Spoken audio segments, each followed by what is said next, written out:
right? So, howdy folks. I'm going to do another traveling video again. As long as I don't run into anybody. I remember this parking lot. While I'm driving around, I want to talk about a question someone had in the comments on my pharmacy tour video, which, thank you. The username, I think, is like Joyful Elise. Thank you very much, Joyful, as well as the very good comments about, what I'm doing. I appreciate them.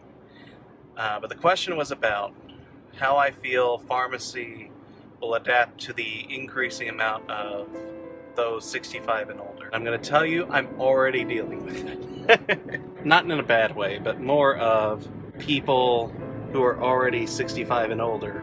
I deal with a lot of them in my pharmacy because my community is a little bit older than, say, Edwardsville or Bethalto or more metro areas.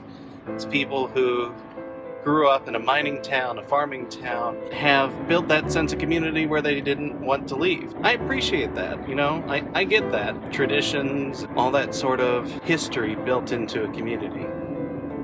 But back to the question of how pharmacy is going to adapt, there's going to be a heck of a lot more prescriptions coming out of our door. Pharmacists will become even more important because most of the time patients don't see just one doctor. They see 2 or 3, maybe up to 5, for many different kinds of conditions, whether it be their general blood pressure, diabetes.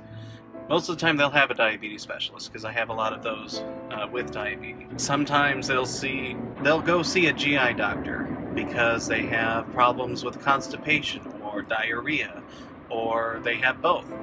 IBS in a sort of way. So beyond the fact that we'll be doing more prescription, we're going to be faced with lower reimbursement because there's going to be a ton of cost associated with medications alone. That's a problem for a major public health perspective because where's the money going to come from? That generation certainly saved a lot of money, but not as much money as you would think for major health decisions like I'm going to stay on cheaper medication, or if I do a more expensive medication, I'll do better health-wise, but then I won't eat as much. It's a sad sort of situation, and pharmacists have to be there to help them along that way.